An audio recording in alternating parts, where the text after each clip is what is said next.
I think life can be incredibly hard for neurodivergent people, but I also think it can be hard for people that are type A. I mean, I'm not type A, but I've met a lot of type A people, and their MO in life is control. Like their whole thing is about controlling as many things as possible, and being very pragmatic and being very analytical. And I find that in today's day and age, it can be not helpful at all, or not helpful. It could be to a detriment. Let me give you an example.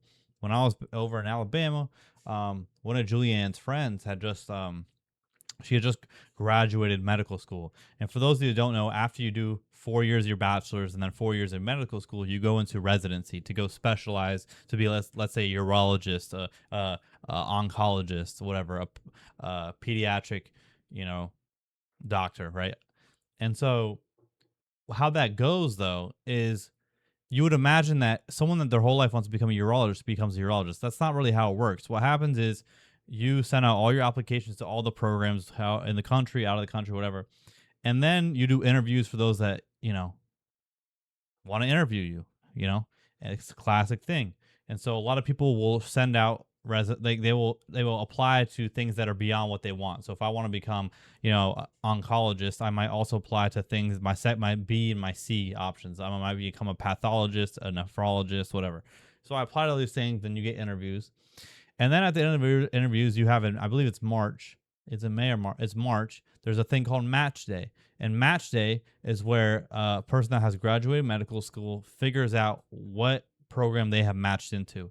And it's not done by people, it's done by an algorithm. So what happens is the school will rank their top people, like each program within the school, the nephrology department, the pediatrics, they will rank their top candidates. The candidates will all of the whole all medical students will rank, what is their top programs, and the algorithm will match, find best fit, find best fit. And what happens a lot of times is you have a large portion. Let me look at the exact statistic. How many med students didn't match? So about 7% go unmatched, right? Which seems like a small number, but there's a lot, right? And so during that time, you do the SOAP, which is supplemental offer and acceptance program. That's what you do for the next week, and this is a lot. This allows for the unfilled residents to apply to other positions that are now open readily, right? And so one of Julianne's friends didn't get matched into her program of choice, right? Which is clearly devastating. I mean, you go to school for 8 years and then you don't get in, and so now you have a year or 2 years and trying to do things until can reapply and try to match. If you don't want to go to your option B, option C, if you really just want to become this thing, your option A, you have to now wait a year, and maybe it's probably 2 years because within that first year you want to add things more to your resume. And so I'm talking to this person, right?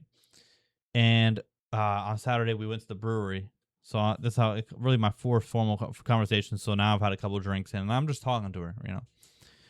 And she was a very tough cookie to crack. She had this persona, this very blunt persona, and her walls were very high and mighty. And she didn't, of course, the med school thing is going to be a traumatic thing for her. She don't want to talk about it, and that's okay. So we talked about other things. We talked about a lot of different things, but not really her. I just kept trying to continue the conversation because for me, like, I wear my heart on a sleeve, and I'm a pretty. I start the vulnerability. Like when I connect with people, I'm like vulnerable first for the most part, which then invites other people to be vulnerable too, right? But what I was finding with this person is I couldn't break the shell. Like, and it wasn't like I was like going into this being like I need to break the shell, but it was more so afterwards, like that night when I talked to Julian, I was like, man, your friend, she's like hard to it's very hard to crack. She's very type A. And I even started saying woo woo, like some woo woo shit, some spiritual shit, not like fucking religious, but I was like, it had to happen this way. She's like, no, it didn't. I was like, no, it had to, because this is the way it happened, and this is your only life, right? It's like, this is your life, and it happened this way, so it had to happen. And she just didn't want to hear it, but I kept pushing, and I said, bro, I'm going to see you next year, and you're gonna have good news for me. She's like, when would I see you? I said, you're gonna see me next year. And saying these things with such confidence, right? That's the thing about me, is like my optimism. I've been in this place before, man. Trust me. Look at me. Look at some of my past videos. I've been in places of deep depression, right? And I've also been in places of a lot of cynicism and self-deprecation. But that's all a trap. It's the trap of suffering, and I my only option now is to be woo woo, right? To have almost like a insane amount, like a crazy amount of like a ludicrous amount of optimism and trusting that things always work out. Like I have to believe that because they always do, right? And I see this is the issue with type A people though, is like when they put everything and they do all this thing, when it doesn't work out in the way that they wished it is, and their control, and they become like their whole life is about a control. When something that happens that is out of their control, or something that happens that they didn't expect, it's like they're shattered. Their mind is broken. They don't know how to rebound from that. But as a type B person, like shit goes wrong all the time, and you just kind of like ball, you just you ball, bro. You ball because you know it's gonna work out. It just didn't work out in this exact way. And the reason in the beginning of the video when I said that sometimes things can be hard for type A people is, in this day and age, people talk about how hard it is to get a job. And it is. The job market is fucking trash, right? The job market is absolute garbage. And the thing is though, is like now bachelor's, what once was bachelor level jobs, the people in their master's program are applying to that. So now a bachelor's level job is getting flooded with master's people, and then a job that is like a normal, like say a retail job, a fast food job. There's nothing wrong with any sort of job. Like a job is a job, right? But I'm saying like a job that you don't really need collegiate experience for. You can just like bachelors, people with their bachelors are applying to because they can't get the jobs in their field, especially with comp sci and all these things. And so what you're having is, one position is getting applied to by 10,000 people, right? Like you're dealing with this situation where how is the employer gonna know who stands out? And for this girl, the specific program that she was applying to was a very, very niche program. It's almost like neurosurgery. Neurosurgery is a residency and fellowship program that probably has maybe like 5 to 10 people in each program at each university, right? It's very small. It's a very specialized thing, unlike radiology or internal medicine, which have many, many, many people, and my point being, ooh, I lost my train of thought. Hold on. Let the train come back. Is that when you have so many people applying the same position, how do you stand out? And I think for me, the way I stand out is I just connect to people, right? And I'm not saying like, oh, I'm a freak of nature, I'm a beast, right? It's just like I remember when I was unemployed for like 2 years and I was being a broke boyfriend and holding Julianne's waist while she fucking bought me bagels at the grocery store, and I was like so broke, disgustingly broke, like, and I couldn't land a job, and I was like, fuck it, like. And I didn't have my master's. All I have was my bachelor's in psychology, which is like one of the most useless degrees ever. And I just reached out to every single counseling center or counseling like company in my area, like 30 of them. And 3 of them reached back out to me, and I got to do interviews with the people. And I said, like, I know you guys don't have a position for me because I don't have my master's. I can't be a trainee, and all I have is my bachelor's. But can you guys make a position? Can we figure something out? And 2 of them figured something out for me. It didn't work out though, right? Due to pay, they didn't want to pay me. But it was like, it was just something where like I sat down with everyone, and I was just like putting myself out there in my heart and asleep, and I was being vulnerable, and I was telling them about myself, and I was connecting with them. And I think that's what so many people are missing, especially the type A people. It's like they have a hard I mean, neurodivergent people have a hard time with this too, but like let me see if I'm getting this right. A persona.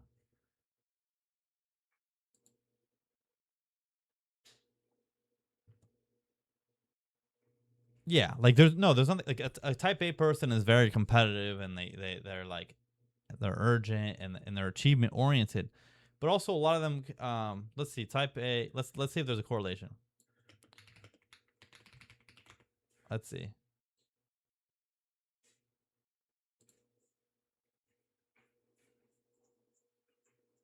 Anyways, um, and so when I was talking to her, and I couldn't like it's not like, okay, I understand what you guys are gonna say is like she doesn't have an obligation to like open up to you, and yeah, you're right, you're right. But when I went and I talked to every other person there, they would match my energy, right? They would match, like, if I'm being vulnerable. I had very deep conversations with everyone, and I'm not saying I had a terrible conversation with this girl. We had a lovely conversation. It was just that she, she wouldn't. It was almost like she was fearful of being vulnerable, and she kept the persona. And when I say persona, it's not like, oh, this is just how she always is. It's like, I know there's a person behind that. You know what I mean? Like there's like when you're constantly just always being blunt and like very serious, it's like, and I find that I was like, maybe, it was just that her interviews, she had 7 interviews, right? And just maybe they didn't go bad, because the thing is about what these programs want is they want to find someone that is going to be a great fit for the program, someone that the program director, the program coordinator, like almost feel parental to, like you're gonna train these people for these children, these young adults for 4 years, and you're training them to become doctors, to become attending doctors and physicians, right? And so you need a good fit, and you need, and you want to feel connected to them. And I can only imagine that she was in these interviews being very pragmatic, being very realist, being very logical, being very academic focused. But that's how every person in med school is going to be. Like in med school, I don't feel like unless you like, everything's pass fail most of the time in med school. And so you're not really going to stand out because you're academics. That's not how you stand out. You can stand out from doing research, of course, or doing some crazy extracurricular, but I really think the best way to stand out is to be vulnerable. I mean, look at the world right now. Like, right? Like every video you watch is cut, is curated, is made to be something, is the person showing you a version of themselves, right? And I will give, and I'm happy for myself, because you look at my channel and it's not that. It's pretty fucking vulnerable. I mean, there's plenty of videos of me crying. There's videos of me being incredibly depressed. There's videos of me being all up here. There's videos of me just being over here, talking about this, talking about that, talking about my deepest, darkest secrets, right? Like that's what this channel is. And I feel like there's something about that is refreshing to people. And if you don't have that, and I feel like a lot of like, for example, a lot of residents and fellows are very type A. And so during my event that I had for 2 weeks, where I was talking to hundreds of residents and fellows and faculty, like, and attending doctors and all this type of shit, every now and then you would get someone that was incredibly type A and or neurodivergent. I'm not saying they're not the same. I'm not saying they're the same at all. I'm just saying in regards to like social situation, like I'm saying, like, I would talk to them and like they wouldn't crack a smile. They would think like I'm trying to joke with them. I'm trying to open them up, and they would just like stare at me. They wouldn't laugh. They wouldn't smirk. They wouldn't do anything. And I kept saying like, I know you, bro. Like there's one guy I was like, you look so familiar. I know you. He's like, no, you. Like he was kind of upset that I even said that, And I'm, once again, people aren't obligated to talk to me, right, and to open up to me. That's not what I'm saying. But then you have the majority of the people that I talked to that were like very grateful for me being there, and we bantered and we had deep conversation, or we just laughed with each other, or like it was like a back and forth. But you have those people that don't have that, and I'm not saying that you need to go like learn how to be a social butterfly. That's not what I'm saying. But I think being honest about your feelings like gets you somewhere, right? And I don't mean like you're in an interview and you're honest, you're like, dude, I have no clue how to do this. And maybe you can say that. You could say, I don't actually know how to do that at all, but I will learn, right? And I will ask you a million questions, right? I think people will be, in an interview, you want to be a certain way. You want to be like, you want to put yourself in a box and be all professional. But I feel like for all the interviews I've had, I've not been that. And I've landed most of the jobs I've gotten, you know what I mean? Like I've not been like that. I've been kind of just been myself. And yeah, there's been one interview that kind of fucked me up because I said, "Hey, when am I starting tomorrow?" Like I was like too arrogant about it. Like I was doing a bit, but the guy took it as I was being very arrogant, right? And I think my point is that if you want to stand out, be vulnerable, right? And yeah, there's gonna be times where you're gonna get kicked in the ass for that, but it's okay because